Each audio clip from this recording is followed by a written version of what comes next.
Hi, my name is Mackenzie, and this is not going to be a fun video. This is going to be a hard watch for anyone that is a human being. Please make sure you are in a good headspace and have support around you if needed. It has been almost exactly 1 year since the AP article came out exposing an alleged cover-up in the LDS church, and yet nothing has changed since then. The church's harmful policies regarding abuse are still in place, and the apologist arguments that defend them have devolved into insanity. If you have seen my previous video on Mormon apologists, you are familiar with the FAIR organization. They are a group of apologists fully supported and funded by the church. In my opinion, the church is co-signing every talk that FAIR puts out, as is admitted by church leadership. One of the blessings and one of the missions that you are able to take are issues that the church doesn't take.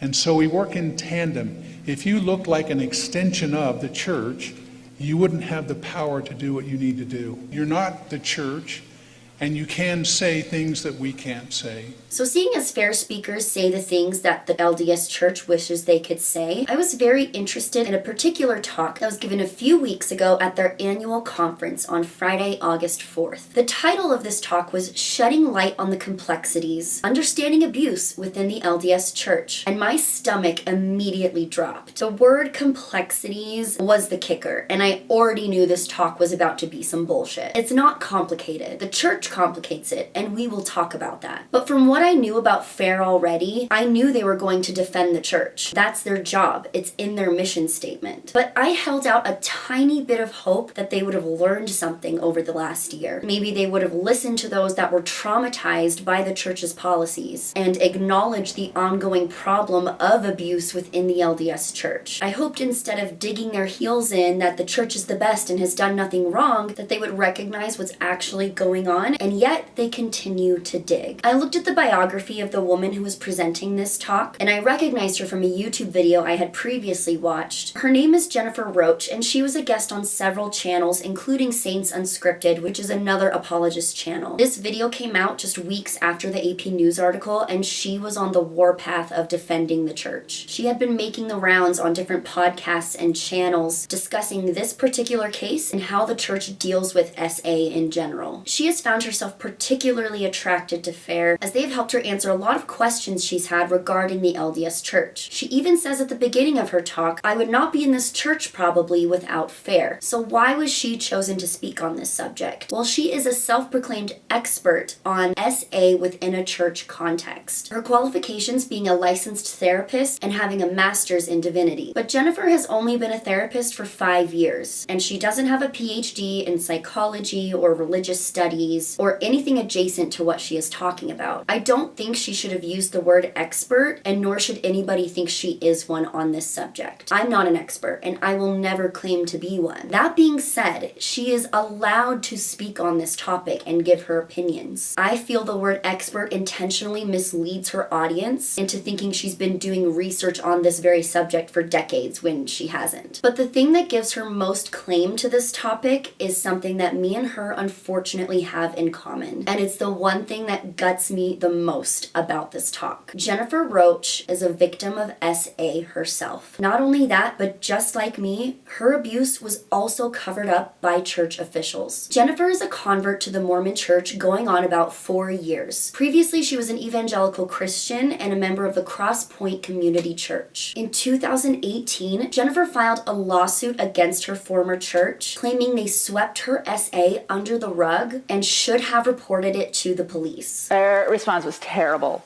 They completely and entirely mishandled the situation. They failed to tell my mom.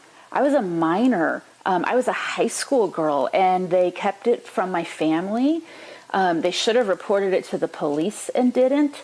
They told me, never speak about this again. Thank you for telling us. Never speak about it again. Her lawsuit was settled in 2019, and her church was ordered to pay her $267,500, which she absolutely deserved. What happened to her is horrific. Something that me and Jennifer can agree on is that SA has lifelong consequences that you cannot possibly begin to fathom unless it's something you've been through yourself. And no amount of money will ever be enough to undo the damage that is done. Her past story of abuse is something that she does bring up in this talk, and it's absolutely necessary to know why her current opinions are all the more confusing. The Jennifer that I watch in past interviews is vulnerable, honest, endearing, and I empathize with her. She is a strong survivor who is standing up not just for herself, but for other victims as well. But in my opinion, she has done a complete 180 and is such a different person in this talk, which makes me really sad because, to be honest, I don't know what's changed other than she joined the Mormon Church. She starts her presentation by calling an article featuring her story a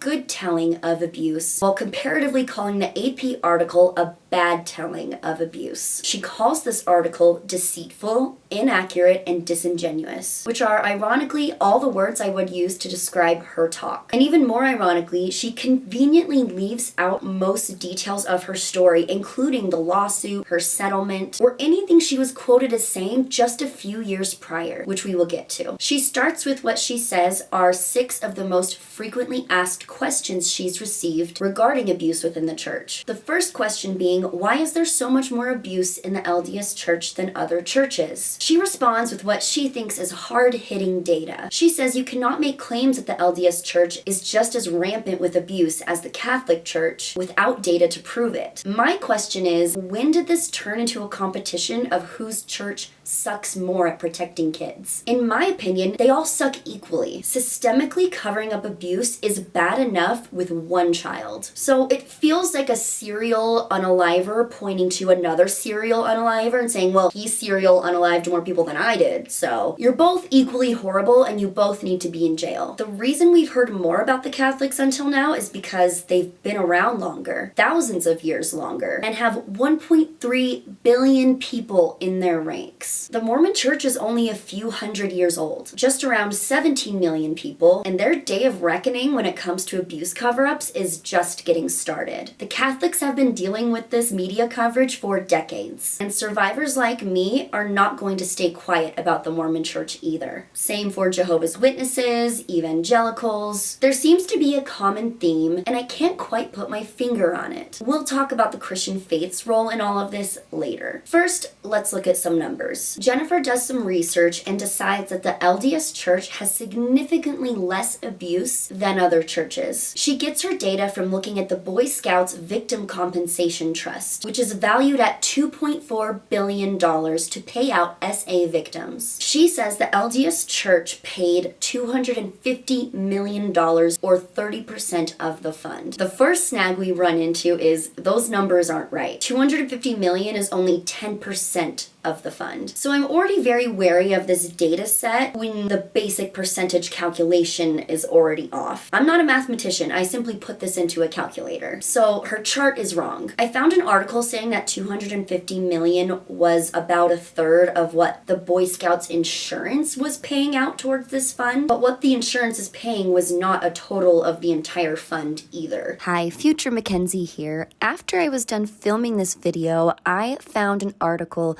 Jennifer Roach had written a month prior to giving this talk. And in this article, she admits it is only 10% of the fund, which is even more confusing. I don't know why she said it was 30% when she was on stage. It's just strange. I don't know why she did that. It's just hard to trust the rest of the numbers when one that's so easy to look up is not correct, but that's just my opinion. Secondly, the church did not end up paying this money. A judge rejected the settlement, and the church has not paid a dime to the Boy Scout victims. This happened last year, an entire year ago. She would have known this. I don't know how she didn't. I'm either having to assume she's ignorant or she's lying. So which one is it? Are you an expert researcher or someone who didn't even bother to Google whether this information was true? Thirdly, she decides to compare this imaginary 30% number, when it should be 0%, to the number of LDS affiliated troops, which she says varies by the decade. I found a number saying that in 2013, 37% of the Boy Scout troops were LDS affiliated, but just under 20% of its members were LDS because the troops tended to be smaller in size. So the LDS church had more troops but less kids. Either way, I couldn't find information to debunk this number. The first number is still made up. Jennifer then brings up the perversion files, which were originally known as the ineligible volunteer files that the Boy Scouts of America have kept of alleged abusers within their ranks. The Los Angeles Times has records of 5,000 of these men and a handful of women. As far as I can understand, Jennifer did not sift through all 5,000 of these records, as that would take a very long time and be difficult for any one person to do. So she took a sample and then statistically analyzed whether or not that sample was accurate. I'm not a statistician, but neither is she. With this data, she concluded that only 5% of men within this data set were associated with the LDS church. The first issue I have with this data is it's about the predators, not the victims. Most predators have between 1 and 9 victims. So even if her hypothesis was correct, which it's not, who's to say that LDS men weren't hurting more kids on average than other men? Who's to say that LDS kids weren't more susceptible to abuse because of the trust in their priesthood leaders? Well, she didn't do a study on the victims, because if she did, she would know that over 90,000 claims have been made so far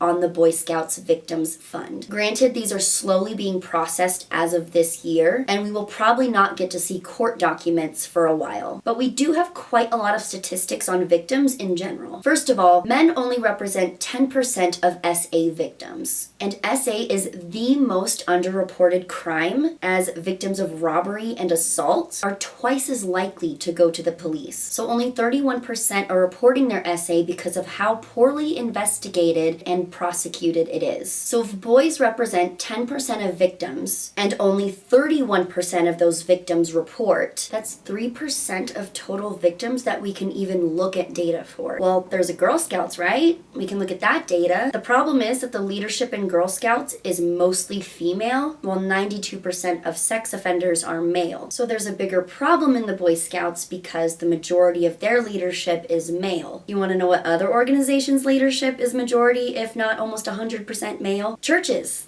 including the Mormon church. I'm sensing another pattern here, but I'm no mathematician. I'm just a girl who can recognize basic repeating patterns like my kindergartners can. So let's talk about the perversion files. She mentions that the Los Angeles Times has 5,000 of these case files that we can look at. The problem is that these are not all of the files the Boy Scouts have for 2 reasons. The first reason is these 5,000 files were pulled from 3 separate court cases, forcing the Boy Scouts to produce them, and they are not the total amount of files that they have ever had. According to Dr. Janet Warren, who worked with the Scouts on actually looking at these files, she reported that there were more than 8,000 files and 12,000 victims. Because remember, most predators have more than 1 victim. So 5,000 is obviously a very different number than the actual 8,000 predators of files, and 12,000 victims is a vastly different number than the 90,000 claims that are currently being made. Which brings us to the second reason this data is incomplete, because the Boy Scouts destroyed an unknown number of files spanning decades. So if these are the ones they held on to,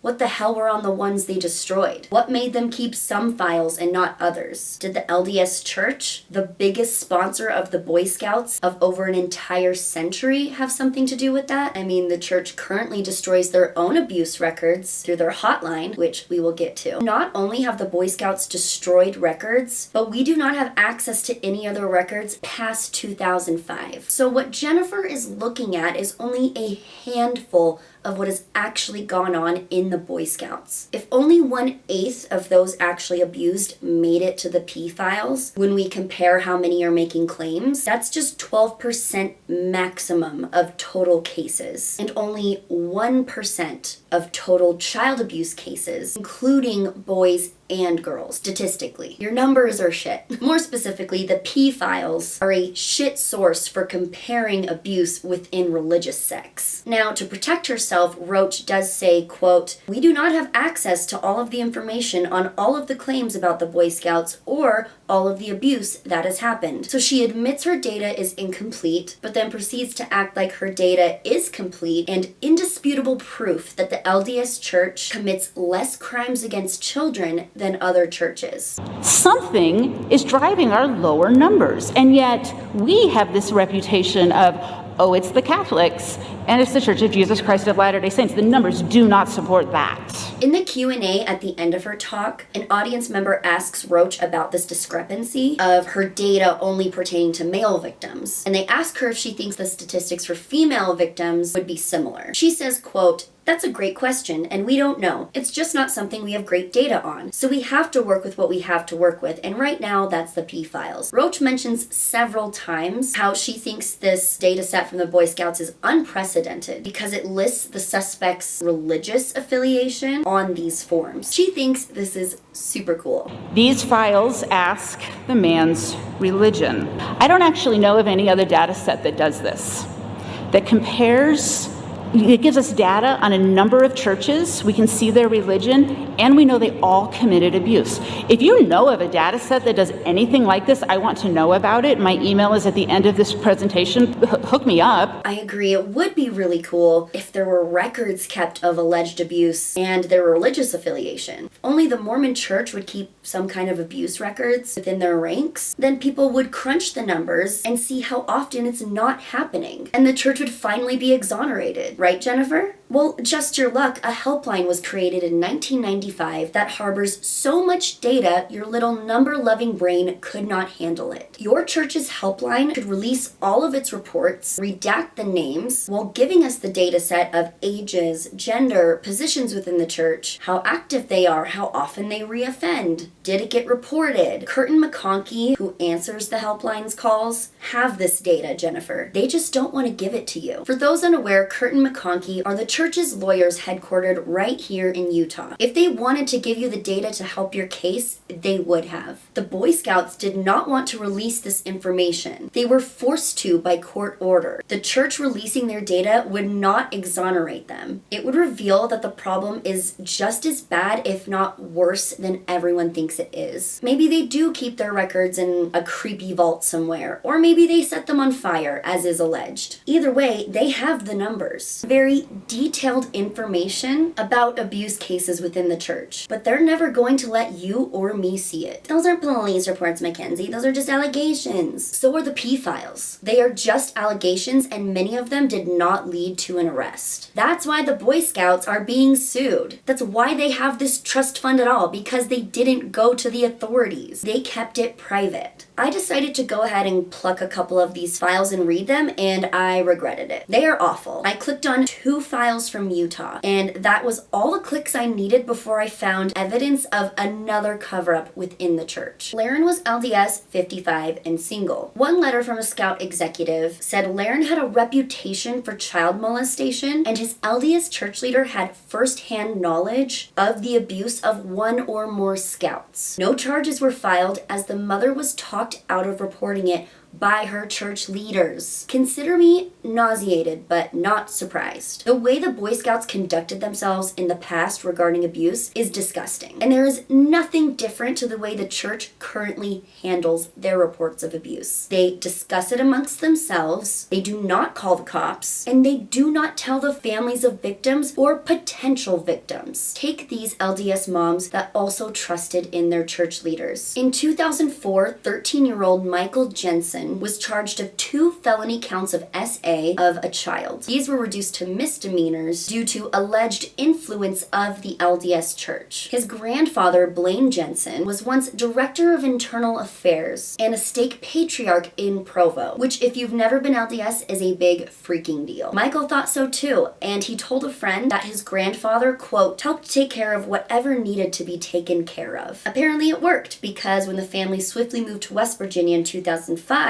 they truly had a fresh start. Soon his mom became the Relief Society president and his dad a high priest, and Michael began preying upon the kids in the ward. In 2008, one of Michael's victims confessed to his mother what had happened to him, and she went directly to her bishop, as ward members are directed to do for almost anything. Helen says that the bishop's response to it was, I will talk to Michael and I will talk to his parents and I will figure out what's going on. Later, the bishop told her that he prayed for guidance and discerned that Michael was being truthful. He said, I spoke to Michael and he also said, I know this didn't happen. He's a good kid from a good family. So Bishop Don Fishel prays about it. He uses his magical powers of discernment and decides that Michael is telling the truth. He gaslights Helen and tells her it was all a misunderstanding. She had no idea about Michael's prior offenses and no idea about the dozens of other kids in the ward who were being serially abused. So she trusted her bishop and Michael continued his crimes. Michael was on an LDS mission when an official investigation finally took place. For him to be sent on a mission, the amount of interviews and leaders you have to go through, your bishop, your stake president, your mission president, that's a lot of discernment not happening there. So he was brought home from his mission, and the church still did not warn families or attempt to protect children in any capacity. State Trooper Ryan Eschbach said that the church was less than cooperative and didn't even tell him when Michael got home. So because the church did not tell the ward why he was home, much less that he was under investigation for child abuse, ward members let him stay in their homes. Spring says that she found out that Michael hurt more kids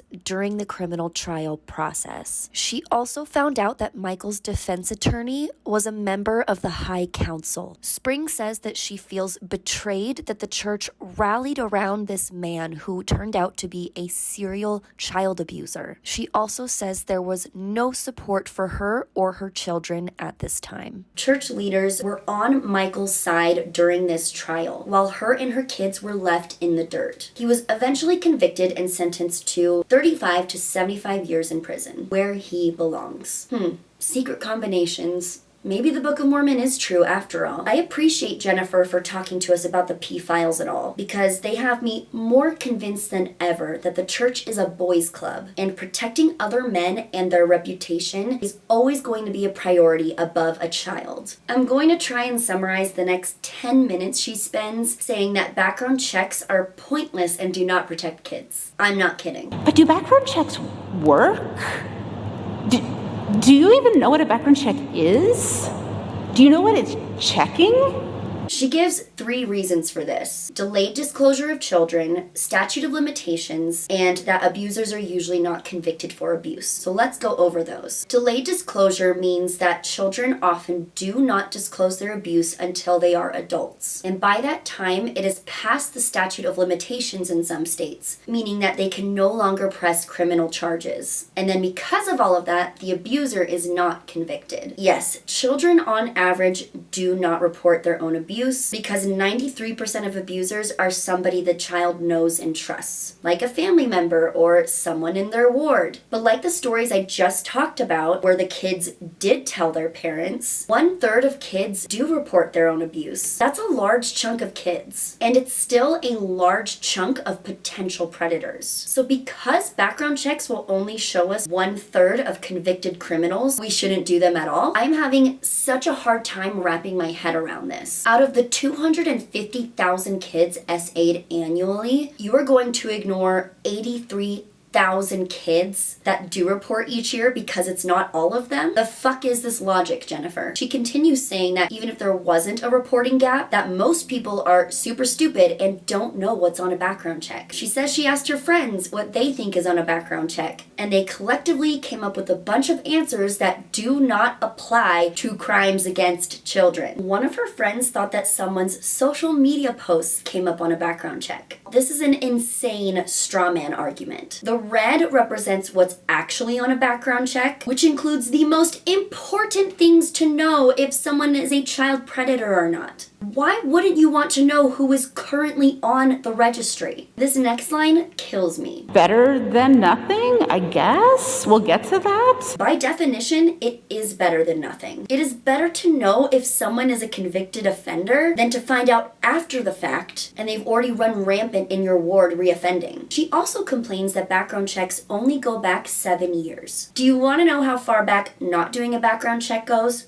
0 years. We have zero information. The reason Jennifer and the church are pushing so hard against background checks is because once they're instated, they have more liability. They have less people to give callings to. So they could potentially be in legal trouble for giving a known offender a volunteer position, when right now they can just say, well, we didn't know, we trusted him, so it's not our fault. She says, if someone has a clean background check, you have no idea. You have absolutely no idea if that person has committed abuse or if they haven't. It gives false confidence to parents that they should trust someone that you actually have no idea if they should trust. That's already what they're doing, Jennifer. The ward in the Michael Jensen case implicitly trusted their bishop's judgment that he would protect them without a background check. They let him put their kids' safety at risk because he got a good feeling in his tummy. A feeling that turned out to be wrong. Church leaders are already giving members false confidence simply by being in their leadership positions. The ward has confidence in these men because they believe they are called of God. That is the definition of faith. And yet we see time and time again where bishops and stake presidents are making bad judgment calls. They are either lied to by the abusers because that's what abusers do. They lie and they manipulate. Or more often, they do believe the abuse has happened, but they simply coach them and walk them through the repentance process because they believe that they can fix them. Not a therapist, just some dude in a suit. In any case, bishops believe that they know better and can snuff out bad behavior and criminal activity better than police. The power of discernment does not work. Oh, well, it works sometimes because my aunt's, neighbor's, friend's, sister-in-law heard a story about shut up. Just like a broken toilet, if something is only working some of the time, it's not working. It's a crapshoot. You're putting your kids at risk by letting a bishop pray about it rather than letting law enforcement take care of it. The irony is that apologists love saying that prophets and leaders are just people. So why are members putting blind faith in an old guy who works in accounting not to put their kids in dangerous situations? Because of the doublespeak. They are just people, but they are also inspired men of God. They are receiving revelation and are a shepherd for their ward. But when they make a mistake, they were always just a person. But when they do the right thing, they were always called of God, and God doesn't make mistakes. I go back and forth on whether it's the leadership's fault or the church's fault that abuse cover-ups happen, and it's like the chicken and the egg. Policies of the church are terrible, and leaders are terrible for following those bad policies and not doing the right thing. But then it's also leaders who are making those policies. So the whole system is garbage. Background checks will catch previous convictions and offenders on the registry, which is going to do much more to protect people than what is already happening, which is nothing. No one knows an offender is in their ward because no one is telling them. And you bet your ass most ward members would not be comfortable with someone like that around their kids, whether they're in a church calling or not, even if the bishop plays golf with him sometimes because he believes he's repented. At the end of her tangent, she says, I'm not against background checks, but I am against the way we talk about them, and if they become required in your area, you need to know what a background check is, what it's checking and what it's not checking, and what the results actually say and mean. Again, no one thought Facebook posts were on a background check. It's easy to find out what a background check is once we start doing them. Like they are already doing them in the UK and will hopefully start doing them in the States sooner than later. She then goes back to the AP article and talks about Paul Adams, who repeatedly abused his daughters. She says he could pass a federal background check until the day he hung himself in prison, thus proving that background checks do not work. Do you want to know why he could pass a background check, Jennifer? I know you know this. Think real hard. Because the fucking bishops did not report him. He was clean and got to keep his job because the bishops helped him do that. Oh my God, background checks become ineffective when church officials and clergy refuse to report criminals. Isn't that ironic? Abuse is underreported because of a corrupt system that the church helps keep in place. The next part to me was the most triggering part of her whole talk, so prepare yourself. But let's talk about the bishops in the Arizona case and what actually happened. She pulls a court record saying that John Herod, the first bishop, and Robert Kim Maas, Mozzie, the second bishop, both testified that they only knew of a one-time incident. She says, quote, "You don't know the details of what that one-time incident was, and I don't either." The amount of times she assumes we are stupid in this talk is unbearable. Guess what? I can read court documents too. Federal agent Robert Edwards testified that Bishop Herod told him in a recorded interview that Paul Adams confessed to repeatedly assaulting his daughter and recording that assault. We have transcripts of this recorded conversation between Agent Edwards and Bishop Herod from 2018. This isn't hearsay. The bishop does use the term one-time incident in this interview, but then he says things that conflict with that statement completely. For one, he counseled Paul Adams over the course of a year and multiple sessions. He says that he asked his wife, quote, "How do we stop things?" This implies an ongoing problem. Why would something need to be stopped if it never happened again? We know that this explicitly detailed confession happened in 2011, and he was not excommunicated until 2 years later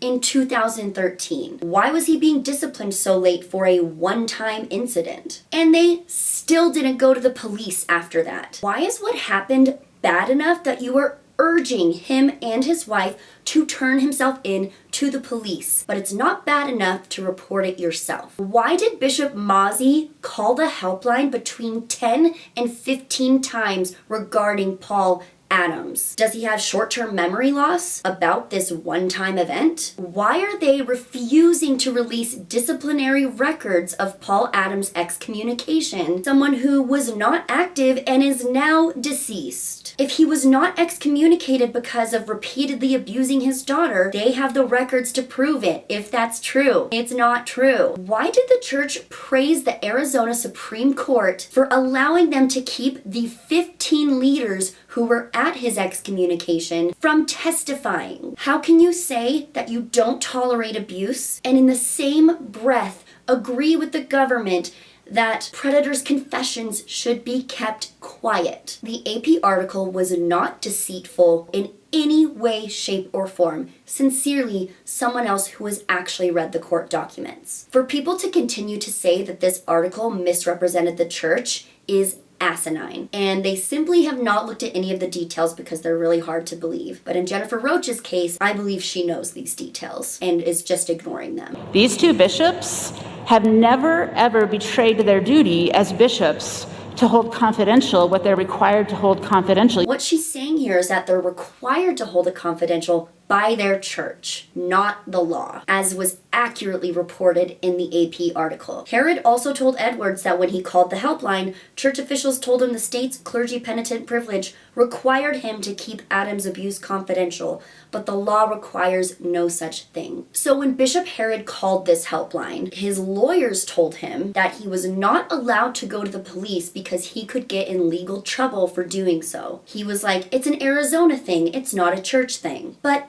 they lied to him. That's not what clergy penitent privilege means. In Arizona, where this case took place, the law says clergy who receive information about child neglect or sexual abuse during spiritual confessions may withhold that information from authorities if the clergy determine it is reasonable and necessary under church doctrine. The Mormon Church chose to keep this information confidential because of their doctrine. That's what the law says is okay to do. They could have gone to the police and they would not have been thrown in jail. In fact, there is federal immunity laws for good faith reporting that are applied to both civil and criminal cases. So if it turns out to be a big nothing burger, you will not get in trouble. Because if you really thought a crime was being committed because, I don't know, someone told you they committed a crime, that's good faith reporting. You are protected under the law. This applies to the clergy exemption law in 33 states. Everywhere else,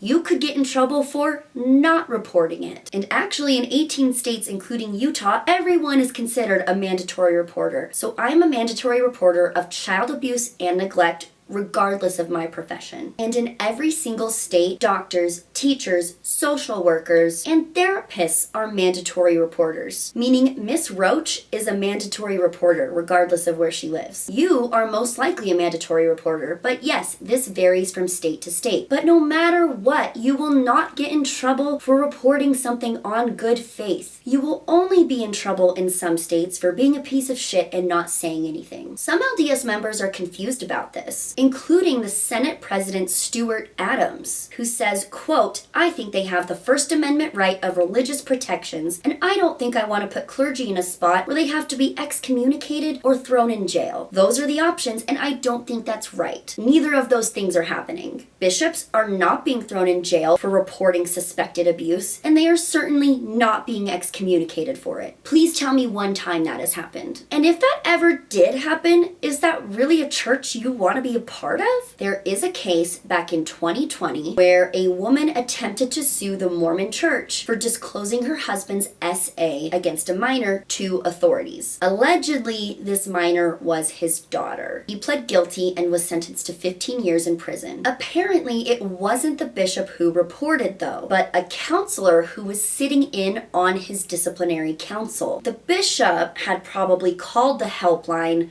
to report the abuse. They told him not to because Oregon clergy are exempt from the mandated reporting laws, as we saw in the Arizona case. But the counselor reported and nothing bad happened to him. The lawsuit did not go through. He can sleep well at night knowing he saved at least one kid's life, if not more. But this case has since been dropped or dismissed. I found a Reddit post saying that the mom moved due to the backlash she got for this lawsuit. Because people that do that have no case. The law is not on their side. Clergy can still report if they choose to do so. They are not the ones who are committing atrocities. Jennifer Roach says that this helpline was created because bishops aren't lawyers and they don't know the law, so they need someone to tell them what the law is. She then pretends that the mainstream of calls they get is about two 13-year-olds consensually having sex, or a 22-year-old having sex with a 16-year-old, where 16 is the age of consent in some states. Is that why you think the hotline was created? You can Google the law nowadays. The helpline is not fielding hundreds, if not thousands of calls because of that. And these are not the situations people are upset about.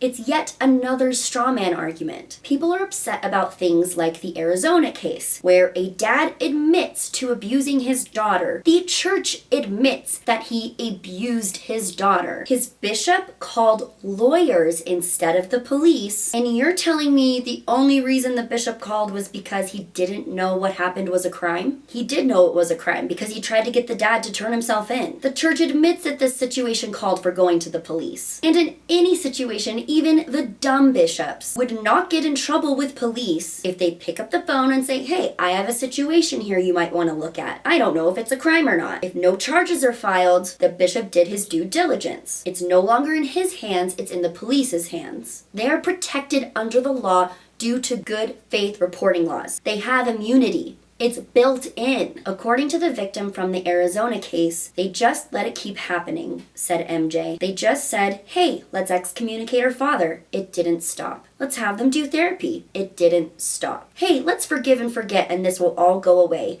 It didn't go away. The helpline does not help stop abuse. It literally stops abuse from being reported in 33 states. That is 66% of the USA. That's over half of the time. So when the church says they have a zero tolerance policy for abuse, they are lying. Abuse is tolerated 66% of the time. And that should be their new slogan. That is terrifying. The helpline is not for victims, and I would know. I actually wouldn't be surprised if any of my bishops didn't call the helpline at all, even though they are instructed to do so in the church handbook, because they don't tell you if they do or not. I didn't know the helpline existed until a year ago when I read the article. It's not for us. And now the members praise it as this great thing when they don't even know what it is. The church vaguely references that counseling services can be provided to victims, and by that they mean LDS Family Services, which is where I was sent. And I just found out while researching for this video, if the ward is sponsoring your therapy, the bishop has access to all of your therapist's notes. That is extremely violating. I do not remember signing a form, but if he told me, hey, we need your signature in order to pay for your sessions,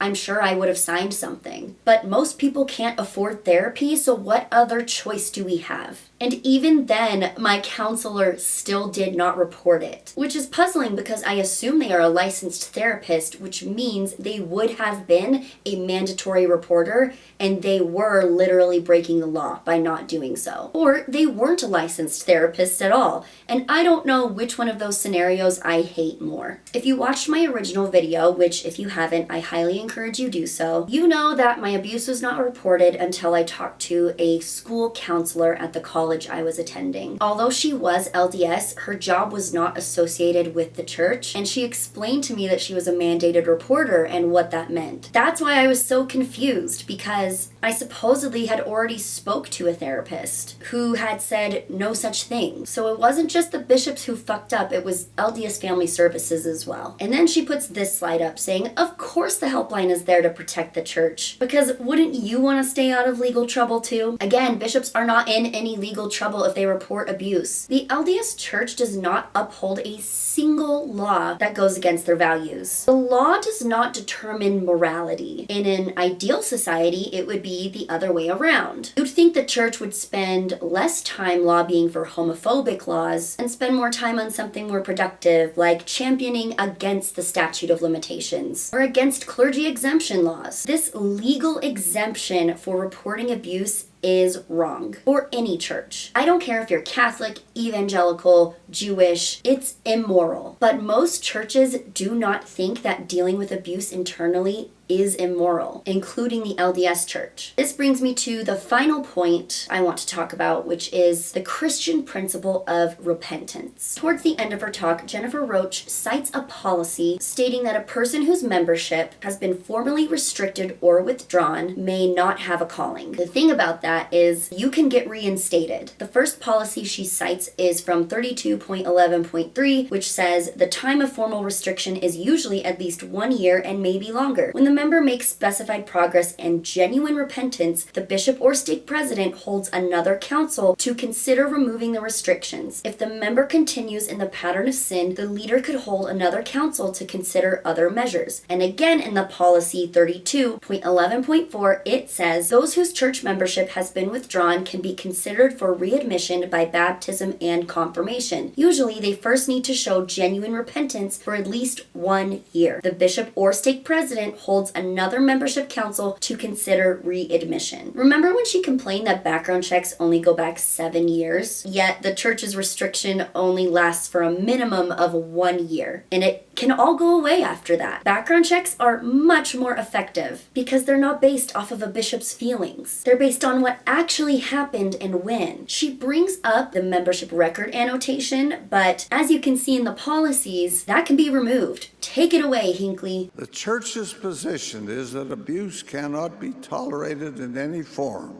Those who abuse are subject to church discipline. They should not be given church callings and may not have a temple recommend. Even if a person who abused a child sexually or physically receives church discipline and is later restored to full fellowship or readmitted by baptism, leaders should not call the person to any position working with children or youth unless the First Presidency authorizes removal of the annotation of the person's membership record. So that annotation can be removed, and it has been that way since the beginning. It's not permanent, and it never has been. I know she knows this, but she tries to convince her audience otherwise. If you are caught abusing kids in our church, you will be kicked out. And it requires First Presidency approval for you to come back. This raises my blood pressure. That is not being kicked out. That is a slap on the wrist, a 1-year timeout. Think long and hard about what you've done, and then you can come back and be called to high council. It's the contradiction within seconds of what she's saying that drives me bonkers. Also, she is interchanging disfellowshipping with excommunication, and those two things are very different. I was disfellowshipped for having consensual sex with another adult. So it means I couldn't take the sacrament, I couldn't give talks in church, and I couldn't have a calling. But it's not announced to the ward, hey, watch out for this child predator. Yeah, the one sitting right next to you. He's on probation. Also, same with the girl on the other side who wanted to boink her boyfriend. They're on the same level for some reason. Hi, I wanted to address her saying that it takes First Presidency approval for you to come back. That is not what it says in the handbook. For both disfellowshipping and excommunication, it only takes the bishop and stake presidency approval. She is talking about the annotation being removed, but those annotations can be ignored, which is what tends to happen when a stake president or a bishop decides that you've repented. No one knows about it. They're not showing these annotations to the ward. They're the only person who is aware of the annotation, so they can do whatever they want and give a calling to whoever they want. She is once again lying about the policies she just quoted. Is anyone surprised? You shouldn't be. Watch this next clip. The pastor who abused me, he's still a pastor. He still works at a church. I know where it is. They pay him. They know the whole story. It was in the newspaper. They don't care. We have to forgive him. He's moved on. That's how it's normally dealt with. In our church, they will kick you out over it. I'm actually going to lose my mind. It's the gasp after she says that the pastor still has his job. As if she didn't just say that LDS men can do the same thing. Jennifer, you just said that predators can come back with approval. So LDS men are allowed to be forgiven, but not other Christian men. What is the difference? The Mormon church also teaches about forgiveness. Here's Gordon B. Hinckley again talking about being kind to abusers. We recognize and must always recognize that when the penalty has been paid and the demands of justice have been met, there will be a helpful and kindly hand reaching out to assist. There may be continuing restrictions, but there will also be kindness. And like I said, it says it in the handbook. If they believe he's genuinely repented, he can come back. So you are pissed that your pastor has his same job, as you should be. He should be in jail. He should not be working there. He should be on a registry. But that is exactly why people are pissed at the Mormon church. And yet she entirely loses her empathy when it's not happening to her. Remember at the beginning where I said she sued her former church for covering up her abuse and said they should have reported it? Well, here's her take now. The question is essentially, if someone confesses abuse to a clergy member, should they be required to go directly to the police and report that crime? I have really mixed feelings because part of me wants to say, yes, let's do it. Like let's make sure that this abuser is put away.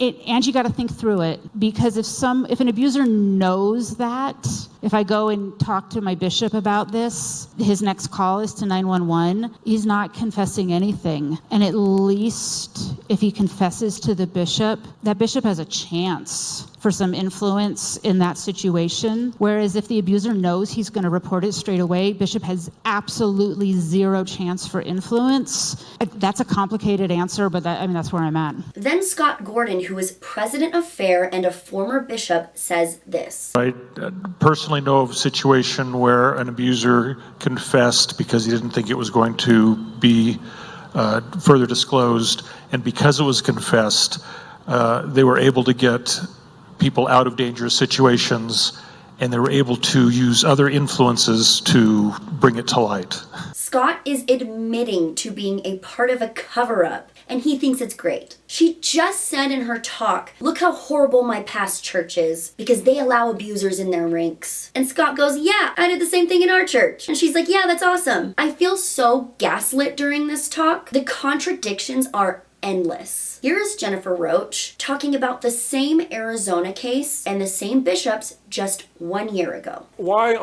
isn't the helpline telling this bishop in Arizona, get the police in here now? Let me be very, very clear up front. Those bishops should have called. Full stop. I'm sorry, what's that? Those bishops should have called. That is some whiplash. Also, she knows that a man who is confessing to his bishop in hopes he doesn't report it is not going to turn himself in. They were also trying to get the dad to call the police, which he was not going to do that in a million years, right? And she acknowledges that the problem is systemic in nature. The entire call centered around making sure that I, as an ecclesiastical leader, didn't say or do anything that would put the church in legal jeopardy. Now, this is a person who's been a bishop within the last 10 years. Okay. I was told not to talk to law enforcement, and that if law enforcement happened to contact me about the situation, I was to say that I was, quote, represented by counsel, and to direct them to the church's law firm. Yeah. I was offered no advice or resources for how to stop the abuse or how to help the victims. When I asked about those things, I was told to talk to my stake president, who was the one who told me to call the church police helpline. That's a failed system. It should not have happened like that. What changed? Why the flip-flopping? I'm assuming FAIR pays its speakers, but it can't be that much, Jennifer. Not only that, but all of this lying and dangerous misinformation won her an award. I'm sure that came with scholarship money, but I can't confirm that. So she got paid from her previous settlement for saying clergy should have reported her abuse, and now she is most likely getting paid to say that clergy should not report abuse. What the actual fuck? I am disgusted, I am disappointed, and I'm confused. The woman I see in those previous interviews for her own case just a few years ago is so different than the abuse apologists I see standing at that pulpit. Congrats, Jen. I hope your John Taylor Award is worth it. I know it seems like I'm coming really hard for this talk and for Jennifer Roach, and I am for reasons that I have previously stated, because she should know better and she does know better. She is only a mouthpiece for the church and is only relaying what other leaders have been saying for years. Do you want to know what the real problem is? Why abuse is so rampant in churches? Purity culture and sexism. That's it. You remove purity culture, you remove the blame from women, and you hold men accountable for their actions. But that's not why the church was built. It was built around protecting men and protecting predators. Joseph and his friends manipulated innocent girls and were not questioned about it because they were men of God. The people that did question it were called anti-Mormon and were villainized. How dare you question God? You can get away with anything if you say God told you to do it. I do want to do an entire video on purity culture at some point, but right now I am exhausted. I was triggered so many times while researching for this video, but I did it to myself and I am okay, I promise. I don't regret doing it. I think it was important to talk about. I am sick of the church using marginalized people and victims as pawns to push their false narratives. Oh look, it's an SA victim that doesn't think abuse is an issue in the church. Oh look, it's a black person who doesn't think the church is racist. Oh look, it's a gay person who doesn't think the church is homophobic. They're being used. Do not fall for it. The zero tolerance policy is absolute bullshit that the church peddles when another victim comes forward. And of course they're going to say that, but they do not actually practice it. It is not real. The first bishop that I spoke to when I was 15 years old never asked to see me again. I was a child and I didn't know how to handle any of it. I assumed since he wasn't making a big deal out of it that I guess I shouldn't either, which is where the dissociation and the depression started. He didn't tell me I was a victim or that I had experienced trauma. I didn't even know what that word meant. Instead, he told me a story of a dad in the ward who had molested his daughter in a sleeping bag. He didn't give me names, but he told that story to me as a way to say, hey, look, this is happening to other girls in the ward. You're not special.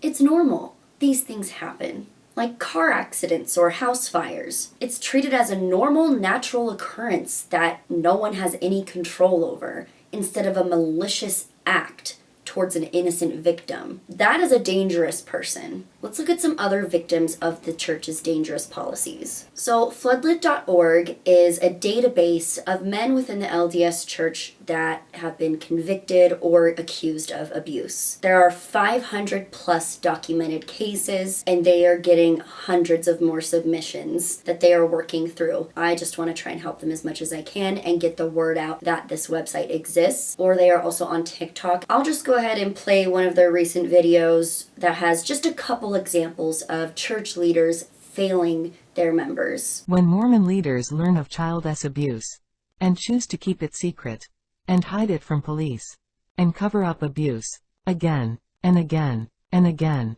and again, hundreds of times, when that happens, Mormon Church, will you come clean or wait to be floodlit? It's time to shine a light. There are hundreds of these. I personally believe there are thousands and thousands of incidents like this in the church. Is it worse than other churches? I don't give a fuck. The cover-up is just as bad as the abuse itself, as it helps continue it and it hurts more kids. The church leaning on legalities is so gross. This is not the church Jesus would have wanted. Nothing about how the church handles abuse is Christ-like, considering he thought that those who hurt kids should have millstones around their neck and drowned in the ocean. Thank you so much for watching. I really appreciate it. I will see you guys next time, hopefully with a happier topic. Hi, baby. I will talk to you soon. Bye. Towards the end of her talk, Jennifer Roach cites a policy. Fuck you. Go away. Fucking flies.